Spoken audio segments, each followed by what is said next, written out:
The sun over Fort Bragg, North Carolina, beat down like a furnace, the kind that made the air shimmer and the ground crack beneath your boots. The smell of gun oil, dust, and sweat hung thick over the shooting range as a group of young Marines lined up behind the firing line, their rifles sleek and black, loaded with the latest thermal optics and ballistic computers. Laughter and chatter bounced between them, the sound of youth and confidence. Then the laughter stopped. A figure appeared at the edge of the range, a man who looked like time itself had carved him from stone. His name was Henry Walker, 75 years old, retired Marine sniper, and for most of these young men, just another ghost from an old war story. His hair was snow white, his face lined with years of memory and battle, but his posture was straight, his step steady.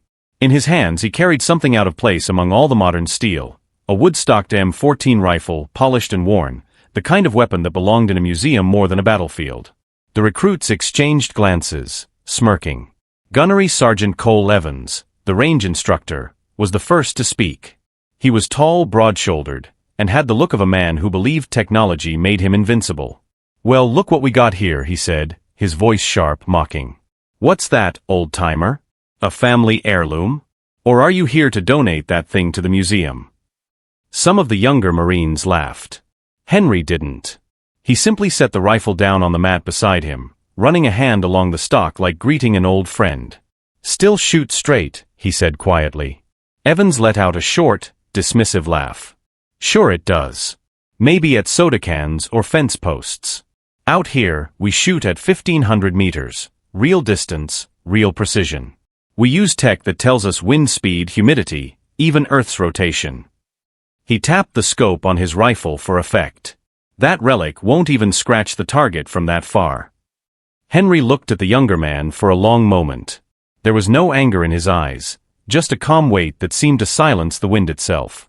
Then he said, "Mind if I try?" The range went dead silent. You could have heard a pin drop. Even the hum of cicadas seemed to fade. The recruits looked at each other, some snickering under their breath, others suddenly curious. Evans, eager to humiliate the old man, grinned and gestured to the firing lane. "By all means, Grandpa. Let's see what that museum piece can do." Henry kneeled down slowly, every movement deliberate. He adjusted the sling, checked the sights by hand, and pressed his cheek to the wood of the stock. No digital readouts. No ballistic calculator. Just his breath, his heart, and the weight of decades behind his steady hands. For a moment, the noise of the modern world seemed to dissolve, and the scene around him blurred into something else, thicker air, greener jungle, and the echo of gunfire in the distance. It was a Shao Valley, Vietnam, 1968. He was young again, crouched behind a fallen tree as the jungle screamed with bullets. His team was pinned down, outnumbered, their radio destroyed. The only thing between them and death was the rifle he held now, the same M14 he'd carried through the mud and blood of that war. The smell of gunpowder, the weight of his trigger finger, the feeling of the world narrowing down to one single heartbeat, it all returned. Back at Fort Bragg, Henry blinked once, steadying his breathing. The wind tugged gently at the flags on the range. The distance didn't matter. The time didn't matter. Only the shot did. He whispered to no one, "One more for the record," and squeezed the trigger. The explosion of the M14 tore through the air, a heavy resonant crack that seemed to belong to another era. The young Marines flinched at the sound, expecting a miss, maybe a laugh. Seconds passed. Nothing moved.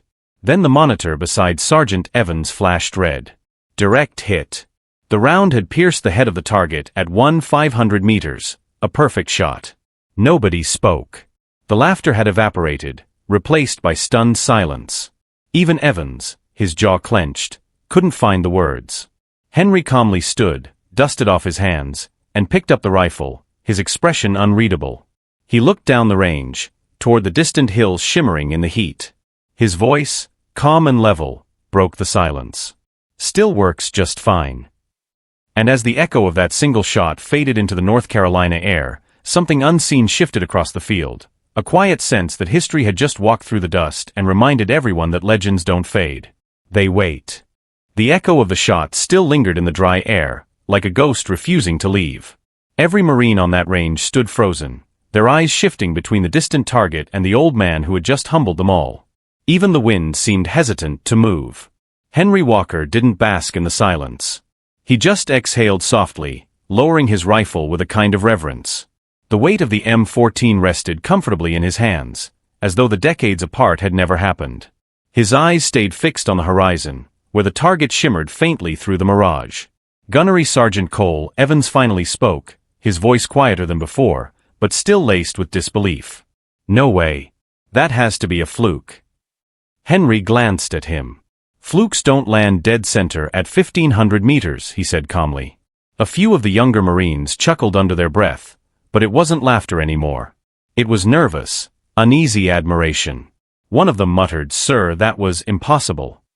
Another whispered, "That's the old M14, right?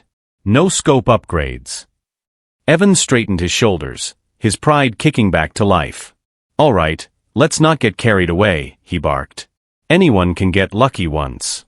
Let's see if the old-timer can do it again." Henry didn't reply right away. He knelt again, checked the rifle, and looked toward the new target that the technicians were setting up, this one smaller, shaped like a steel plate barely visible to the naked eye. The air shimmered, the distance stretched, and the silence grew thick. Evans smirked, trying to recover his authority. "Tell you what," he said loud enough for everyone to hear. "You hit that plate, and I'll personally write your name on our marksmanship wall. But if you miss," he paused, letting the moment hang, "you buy lunch for the entire platoon." Henry smiled faintly. "I don't eat much these days. Guess I'll save some money either way." A few Marines grinned at the quiet confidence in his tone. The old man wasn't trying to prove anything, but somehow, that made everyone want to believe in him even more. He lay prone this time, his left elbow steady, his breathing measured. No fancy gadgets. Just his instincts, his experience, and that old muscle memory that never truly dies. He watched a dust devil twist across the far field and adjusted his aim ever so slightly. He closed one eye and the world fell away again. The memory surged up: Vietnam, the jungle, the deafening rain, the sound of a comrade screaming for help. He saw the flash of an enemy sniper 50 yards across a ravine, the impossible angle, the split-second decision.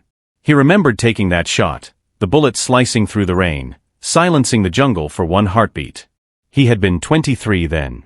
The shot had saved them all. He opened his eyes. The field in front of him was silent. The target waited. He pulled the trigger. The M14 thundered again, echoing across the range. The recoil pressed against his shoulder, familiar, almost comforting. A half-second later, a high-pitched clang rang out in the distance. The steel plate shuddered, a perfect hit. The Marines erupted, not in laughter this time, but in disbelief and awe. "Holy hell!" one shouted. "He hit it again." Evans' smirk faded. His hands clenched at his sides as he stared at the monitor. 2 perfect hits. No technology. No help. Just skill. Henry stood, slow but steady. He looked at Evans, whose pride had finally run out of excuses. "The thing about pride, Sergeant," he said quietly, "is it doesn't hit targets. Training does. Discipline does." Evans said nothing. The younger Marines stared at Henry like they were seeing something they couldn't quite understand, like time itself had stopped to show them a glimpse of what real mastery looked like. One Marine finally spoke up, almost reverently. "Sir, were you really recon?" Henry gave a small nod. "Once upon a time." The range went silent again, but it wasn't the awkward silence of mockery, it was respect. Genuine, heavy, and earned. The kind of silence that only follows greatness. Then, somewhere in the distance, the deep thump of helicopter blades began to echo across the base. The sound grew louder, cutting through the quiet, stirring up the dust. Heads turned toward the horizon as a black silhouette appeared in the sky, a black hawk, descending fast toward the range. Evans frowned. "We're not expecting any transport," he muttered. Henry didn't move. His expression shifted slightly, as if some part of him already knew. The sound of the helicopter grew deafening as it lowered onto the far end of the range, wind whipping across the field. The Marines instinctively straightened, squinting against the swirling dust. From the Black Hawk's cabin, a figure stepped out, a man in full-dress uniform, stars on his collar glinting in the sun. Someone whispered, "Is that General Marcus Hawthorne?" Henry's eyes narrowed just slightly. The ghost of a smile crossed his face. The general began walking toward him. And for the first time that day, it wasn't the heat or the wind that made everyone hold their breath. It was the feeling that something far greater was about to unfold. The Black Hawk's blade slowed, their roar fading into a low hum that trembled through the dirt beneath everyone's boots. The Marines stood at attention, unsure of what to do, their eyes fixed on the figure striding toward them with the calm authority of a man who carried the weight of command wherever he went. General Marcus Hawthorne was a legend in his own right, broad-shouldered, gray at the temples, his uniform pressed sharp enough to cut glass. The silver stars on his collar gleamed in the North Carolina sun. Every Marine snapped to attention as he approached, except for one man, Henry Walker who stood still, unmoved, the faintest hint of a knowing smile tugging at his lips. The general stopped in front of him, just a few feet away. Dust swirled between them. Time seemed to hold its breath. Then, to everyone's astonishment, General Hawthorne raised his hand in a perfect, formal salute. "Welcome back, Ghost," he said, his voice low but powerful. The words hit the range like a thunderclap. Every Marine froze. Evans blinked, his mouth slightly open. "Ghost," he whispered under his breath. He'd heard that name before, somewhere deep in the sniper school's history. Ghost the code name of a legendary marksman from Vietnam whose confirmed long-range kills had never been matched for nearly 3 decades.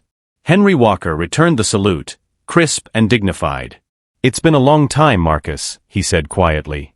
The general's expression softened for the briefest moment. "Too long." Then he turned to face the confused young Marines. "Men," he said, his voice cutting through the wind like a blade, "what you witnessed today wasn't luck. It wasn't a stunt. You've just seen history walk among you." He gestured toward Henry. "This man, Master Gunnery Sergeant Henry Walker was the first instructor in this very school. The man who wrote the foundation for every sniper training manual we use today. The same man whose record shot, 2,000 yards in a Shao Valley, 1968, stood for 28 years before it was broken." Gasps rippled through the ranks. Some Marines exchanged wide-eyed looks. Others just stared at Henry as if seeing him for the first time. Evans swallowed hard. His earlier arrogance was gone, replaced by something quieter, heavier, respect mixed with shame. "Sir," he finally managed, "I didn't know." Henry turned his head slightly, his voice calm. "Not your fault, Sergeant. Legends fade when the world moves too fast to remember." The general looked at him. "You never were one for recognition, were you?" Henry shrugged faintly. "The jungle doesn't hand out medals." The air grew still. Even the faint hum of the helicopter seemed distant now. For a moment, everyone on that range could almost feel the weight of the past pressing down on them.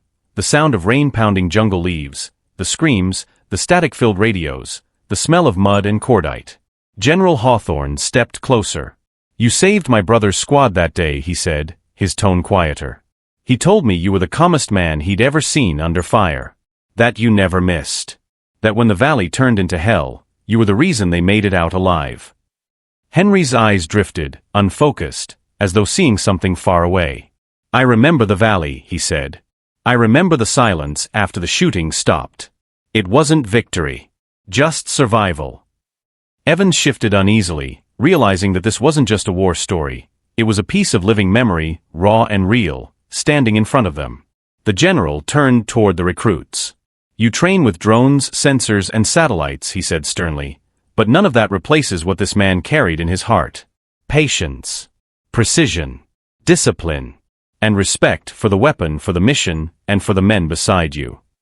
Henry stayed silent, his gaze on the horizon, as if the jungle still lingered there, beyond the North Carolina trees. After a long pause, the general nodded. "Pack it up, men. Range is closed for the day." As the Marines began gathering their gear, none of them spoke. A few of them glanced at Henry, and each time their eyes met his, they instinctively straightened their posture. He didn't command them. He didn't have to. His presence did that on its own. When the field finally emptied, Henry stood alone beside the firing line.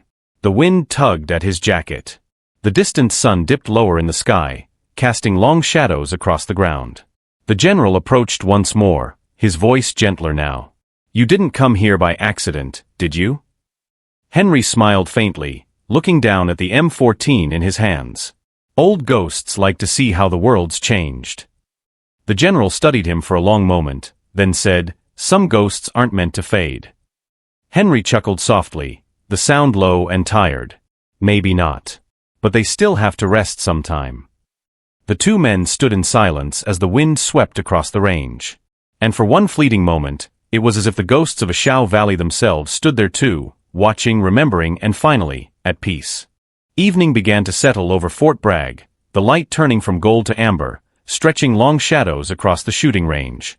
The air cooled, but tension still hung heavy in the silence. The young Marines stood in formation, their rifles slung, their faces uncertain. They'd been trained to see strength in rank, precision in equipment, and power in modernity. But what they just witnessed had shaken that belief to its core. General Marcus Hawthorne turned to the group. "Listen up," he commanded, his voice carrying the weight of years in command. "You all think skill comes from technology. That accuracy depends on your tools. But this man right here," he pointed at Henry Walker, standing quietly beside his old M14, "proved something none of your devices ever could." No one dared speak. The air itself seemed to listen. "Courage," the general continued. "Control. Patience. The kind of discipline that can't be taught by a computer." He paused, then nodded toward Henry. "Sergeant Walker, would you do me the honor?" Henry looked at the general for a moment, then turned toward the group. He walked slowly, the sound of his boots on the gravel deliberate and heavy, each step echoing in the quiet. When he spoke, his voice wasn't loud, but it cut through the air with perfect clarity. "When I was your age," he began, "we didn't have ballistic computers or rangefinders. The jungle didn't give second chances. Every shot mattered, because it wasn't just about the bullet, it was about the men who trusted you to take it." He stopped in front of Evans, whose face was still marked by the sting of humility. Henry studied him for a moment, then gently handed him the M14. "Here. Feel the weight." Evans hesitated before taking it. The rifle was heavier than he expected, solid wood and cold metal. It wasn't sleek or balanced like the modern rifles he trained with. It felt alive, scarred, imperfect, but real. Henry spoke softly. "That weapon doesn't think for you. It won't tell you where to aim. It just listens. If your hands shake, it tells you. If your heart's not steady, it reminds you.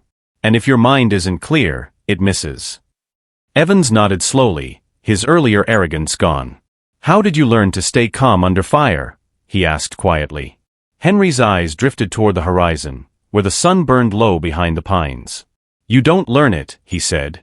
"You survive it. Every noise, every shot, every man you lose, it carves you. Until the noise no longer owns you." He took the rifle back and turned toward the target field, where the steel plates still gleamed faintly in the distance.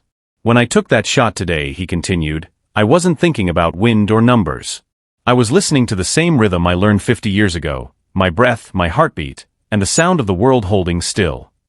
The Marines stood transfixed, their faces changing from awe to reflection. General Hawthorne crossed his arms. "That's what most of you forget. The battlefield doesn't care about pride, rank, or gadgets. It only cares whether you can act when it counts." Henry gave a small nod. "And whether you remember who you're fighting for." Silence again. A long, deep silence that seemed to stretch beyond the range, past Fort Bragg, past the decades, back into jungles, deserts, and mountains where soldiers had always learned the same truth. No amount of progress could replace the spirit of a warrior who never stopped listening to the world around him. Finally, Evans broke the silence, his voice sincere. "Sir, I was wrong to mock you." Henry smiled faintly, the lines on his face softening. "You weren't wrong, son. You just hadn't learned yet." He slung the M14 over his shoulder and started walking toward the far end of the range. The general followed beside him, both men moving slowly under the orange light of the setting sun. Behind them, the recruits remained silent. Then, almost as one, they raised their hands to salute, not out of command, but out of respect. Henry paused and turned back to see them, a quiet pride flickering in his eyes. He returned the salute, then looked toward the general. "You've got good men here," he said. "They'll be better after today," Hawthorne replied. The wind picked up, carrying the faint metallic scent of gunpowder. Somewhere far off, a flag cracked in the breeze. The day was ending, but the lesson it carried would last far longer than any record, any score, or any boast. Henry stopped at the edge of the field, staring at the sky that was now streaked with purple and red. "Funny thing about silence," he said, almost to himself. "It used to scare me. Now it's the only place I can still hear the past." The general placed a hand on his shoulder. "Maybe that's what the past is for, to remind us who we were, and who we still need to be." Henry nodded, his voice low. "Maybe so." The two men stood side by side as the last rays of sunlight slipped away. Around them, Fort Bragg grew quiet again, as if the world itself was taking a breath after remembering something sacred. And for those who had witnessed it, the sound of that single perfect shot would never fade. Night descended over Fort Bragg like a quiet memory. The floodlights along the range buzzed softly, throwing pale light across the ground where moments ago history had stirred awake. Most of the young Marines had already dispersed, but a handful lingered, still processing what they had seen. The old marksman who had appeared out of nowhere, silenced every doubt with 2 impossible shots, and stood unshaken as a general saluted him. Henry Walker sat on a weathered wooden bench near the firing line, the M14 resting across his knees. The faint glow of the lamps reflected on the rifle's aged steel. It looked almost alive in the dim light, scarred and proud, just like its owner. General Marcus Hawthorne approached quietly, his polished boots crunching against the gravel. "Couldn't sleep either?" he asked. Henry smiled faintly, his eyes still on the weapon. "Never could. My mind still thinks it's waiting for orders." The general sat beside him, removing his cap. For a long moment, they said nothing. Only the hum of the bass filled the space between them. Finally, Hawthorne spoke. "You know, there's a whole generation here who never knew your name. They've read the manuals you wrote, trained with your methods, and never realized who gave them the foundation." Henry's gaze didn't move. "That's how it should be," he said softly. "The teacher fades so the lesson stays." The general looked at him, eyes filled with a quiet kind of respect that words couldn't hold. "You could have had stars on your collar, Henry. A command post, an office, a career." Henry chuckled dryly. "I had my command. Out there in the jungle. My men. That was enough." He leaned back slightly, exhaling. "When the war ended, I promised myself I'd never fire another shot unless it meant something. Today, I think it did." The general nodded slowly. "You reminded them what a Marine is supposed to be." Henry turned his head toward the shooting field, now empty and silent beneath the stars. "It wasn't for them," he murmured. "It was for the ones who never came home." Hawthorne's jaw tightened. He knew exactly what that meant. He'd buried enough soldiers to understand. They sat in silence again, 2 men bound by duty and time, until the faint rhythm of footsteps echoed behind them. It was Sergeant Cole Evans, standing awkwardly a few feet away, his cap held against his chest. "Sir," he said quietly, "I just wanted to thank you." Henry turned his head, his eyes calm and steady. "For what?" "For showing me that I've been looking at this all wrong," Evans replied. "I thought precision came from data. But it comes from," he paused, struggling for words, "from stillness." Henry smiled gently. "Good. Then you learned the only lesson worth teaching." He motioned toward the range. "You still have your rifle?" Evans nodded quickly. "Yes, sir." "Then take one last shot tonight," Henry said, standing slowly. "No computers. No rangefinders. Just you, the wind, and the dark. Let the world slow down, and listen." Evans hesitated but obeyed. He took position at the line, his heart pounding. The field stretched before him, empty and silent. He inhaled, steadying his breath, feeling the stillness settle around him. Henry stood behind him, arms folded, watching. "Don't think," he said softly. "Just feel." Evans squeezed the trigger. The crack of the shot split the night, echoing across the open field. A second later, the faint metallic ping of impact answered back from the far end of the range. Evans turned, disbelief written on his face. I hit it." Henry's expression didn't change. "No," he said quietly, "you earned it." The general smiled faintly, the corners of his eyes creasing. "Looks like the next generation's in good hands." Henry nodded, his voice distant. "Then my work here's done." He slung the M14 over his shoulder one last time. The weapon seemed to fit perfectly, as though it had been waiting for this moment. Evans stepped forward. "Sir, will we see you again?" Henry met his eyes. The answer came with a quiet, knowing smile. "If you ever hear the wind go still before you take a shot, that's me reminding you to breathe." He walked toward the darkness beyond the lights, his silhouette fading into the night. The general watched him go, standing tall as the sound of the man's footsteps melted into the soft hum of the bass. For a long time, no one spoke. The air was cool, still, almost sacred. Then Hawthorne looked at the sky and whispered, "Good hunting, Ghost." And somewhere far beyond the range, as the stars burned over North Carolina, the echo of a single rifle shot drifted on the wind, calm, precise, eternal. The legend of Master Gunnery Sergeant Henry Walker lived on, not as a story, but as a lesson whispered through every breath of every sniper who dared to listen to the silence.